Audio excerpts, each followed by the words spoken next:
for help, and yet you are planted, say planted, on fertile soil.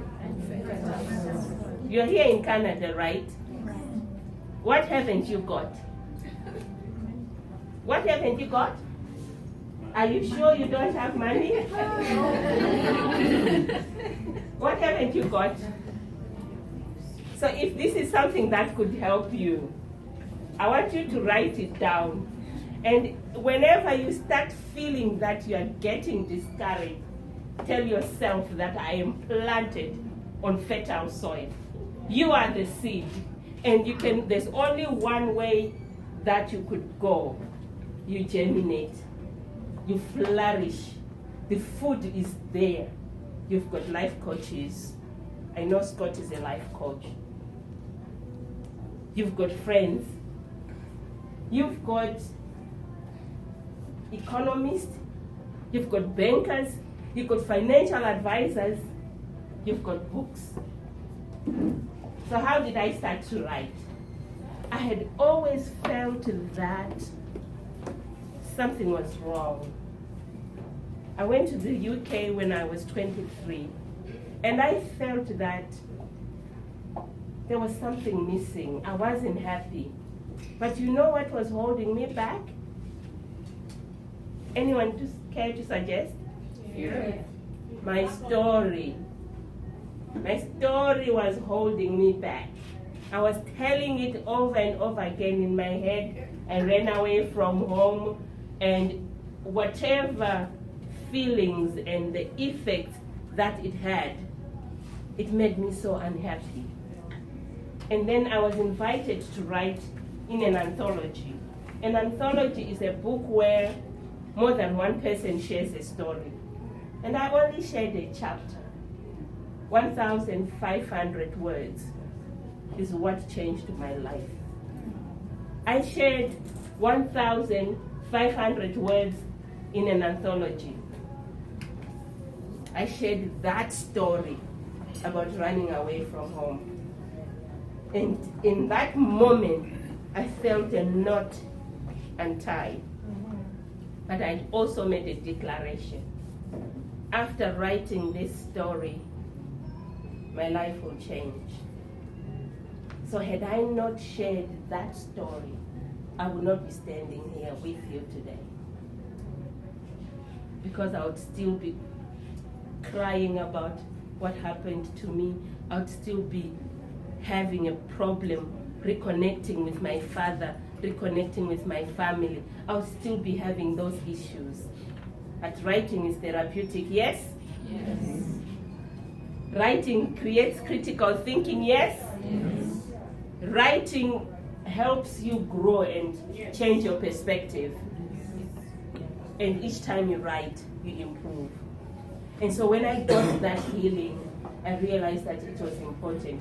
So I started inviting other people to share their stories in my books.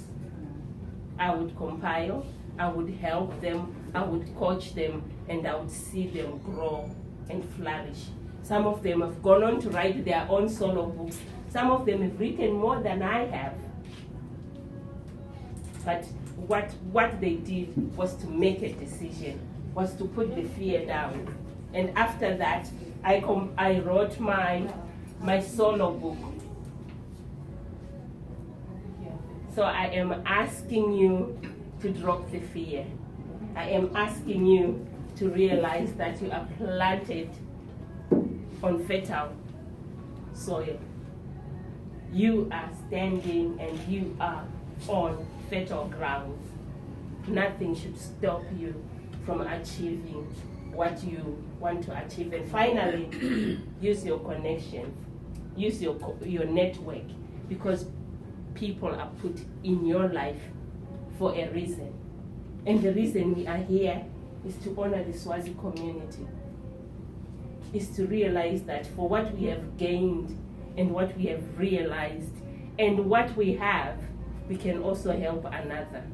That is why we are here. And so we can do our little bit to help another person. Thank you.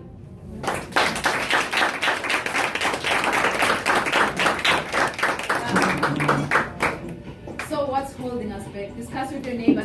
2 seconds. What's holding you back? Is it fear that she has talked about, or is something else? Discuss with your neighbor.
Okay, we're back. Ladies and gentlemen, our next speaker, her name is Tina Green, like green the color. Tina is from the Edmonton area and resides in Spruce Grove, just west of Edmonton, with her husband, 2 young sons, 2 dogs, and a bearded dragon. In 2012, after obtaining a diploma in computerized accounting and payroll, Tina started her journey in entrepreneurship by opening Bloom Bookkeeping Business Solutions, a successful home-based bookkeeping company specializing in online cloud-based bookkeeping for small businesses and medium-sized businesses. As a wife, mother, and a business owner, Tina understands how easily the pressure of life can become overwhelming. And after her own battle with depression last year, she feels called to her story to create awareness about mental health in the small business community and bring a message of hope to those who may be struggling with depression. Ladies and gentlemen, please welcome Tina Green. Thank you. You'll have to forgive me. I need my notes, so I'm going to have to stand here. I'm with you. Thank you so much, Riel, for inviting me. I'm so excited to be here. It's so good to see so many people showed up. So I wanted to tell a little bit about my story. This happened to me last winter. I had an extreme battle with depression, and it very much snuck up on me. The day of reckoning was 6 a.m. one morning, and I woke up, my alarm was going off, and I knew I had to get up, get my kids ready for school, get myself ready for the day, and I had been having a hard time getting going for a while now, but this day in particular seemed so much worse. As soon as I woke up, these thoughts started running through my head, going, oh, what is wrong with me? Why can't I seem to get motivated for the day? Why does even just getting up and facing the day feel so overwhelming? So when I got up, I put on my best happy face I could for my kids and my cheery voice, and I started getting their clothes on and making their sandwiches, and as I'm standing at the counter making sandwiches, the tears just start to flow. I can't even help it. They're just coming, they're coming. And so I'm trying to hide my face from my kids so they don't see that mom's, freaking out about something. And I finally get them ready, get them out the door. When I come back in the house after they've gotten on the bus, I just let loose. The waterworks just let loose. I was totally exhausted, and just the getting ready for the day in the morning had completely drained me. And I flopped back down in my bed, and I'm crying, and I just screamed out to God. I said, God, what is going on? I'm not even living. I can't live like this anymore. I feel like I'm barely existing. My family needs me, my business depends on me, and I can't even function right now. I said, God, if this is life, I don't want it. I don't want to be a failure. I don't want to be a burden to my family. I just want to be the person I know I am inside, but I don't know how to overcome these feelings. In that moment, I had a realization that scared the heck out of me.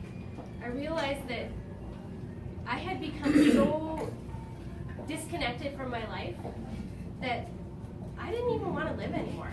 I didn't want to kill myself, but I just wanted to go to sleep. And like Melissa said, you just want the pain to stop. I just wanted it to all go away. I wanted to go to sleep and never wake up.